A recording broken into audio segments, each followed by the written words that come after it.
gas, but I said to a couple ladies earlier, one thing about dialogue, it kills misperception, because we all have perceptions of each other. Once we sit around a table, through dialogue, we'll find out that we have mutual interests. You talk about value.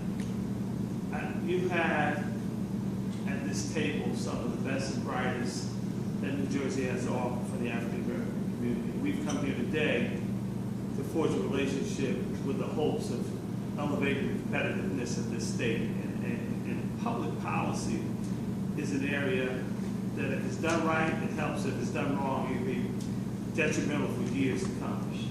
So the things that I would like for us to work on going forward from a policy perspective, the bonding is critically important, that we get a statewide bonding program in place, and we would work and use that as a vehicle to create increased capacity. Policy. Governor agreed we put in the project labor agreement. From our perspective, our community perspective, absolute disaster. Okay, costs the state a lot more money, and it doesn't work effectively to bring the best value. That's our, not only our opinion, but that's factual.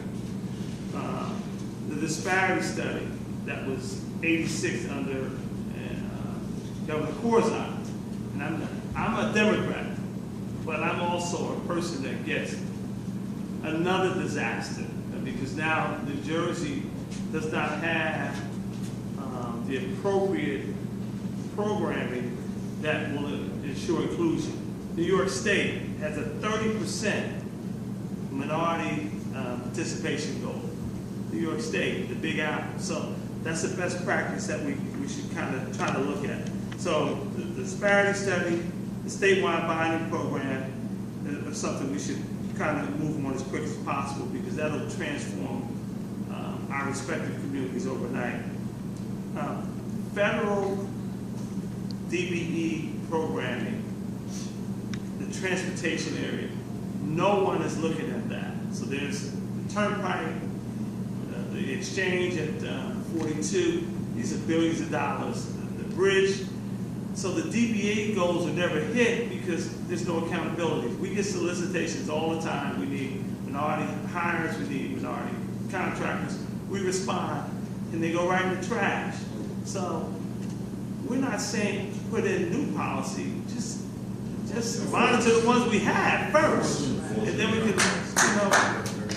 Maynard Jackson in Atlanta was about will, and not so much policy. If we can get the will of these representatives here, and I challenge my members to show up, to provide testimony, to show up, to back up the legislation that you are proposing, to show up at city council and municipal meetings so they get to know who you are.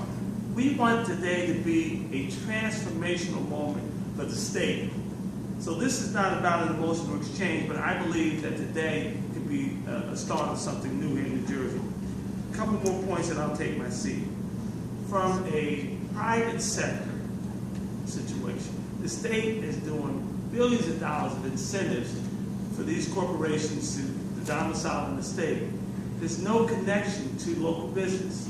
Again, they have minority goals, but they don't. If you ask, when you're at a cocktail party or at a golf event or having breakfast with these corporate representatives, ask them off the record, what is their spend with black firms?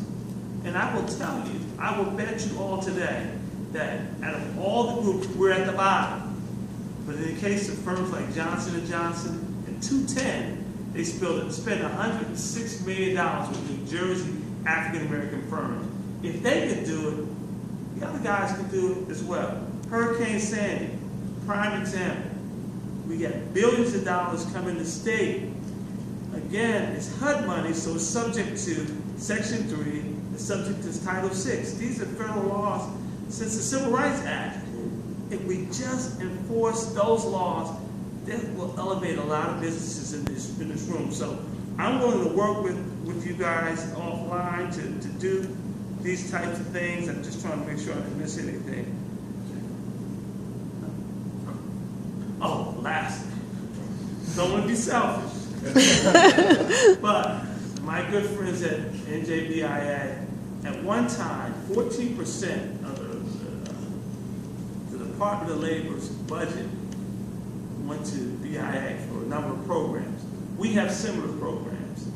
If the chamber could be a part of the state's budget at a certain dollar amount per year, it will position us to be a better partner to addressing the underperformance on this side of the state's balance sheet.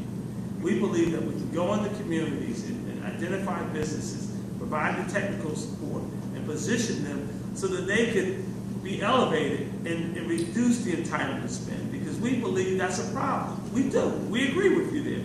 But we have to cultivate, develop, and position these communities and businesses to grow as a part of the state. And the last point I want to make, as I reference my notes, Mercer County, we have a prosecutor that's up. That position is up soon. Personally, I would recommend Tracy Thompson, who works in the AG's office. She is a seasoned professional, has a great experience in that area. But if you want a recommendation from me, and I think you guys chime in on that with Senator Turner, but she would be a great prosecutor, African-American female, who's credentialed, and that's somebody that I would recommend. And I'm challenging you all here today. Do not let this be an emotional exchange, but let this be a transformational moment. We need to be more engaged with them as we want them to be engaged with us. And if we do that, New Jersey is going to be the beneficiary of that. Thank you so much.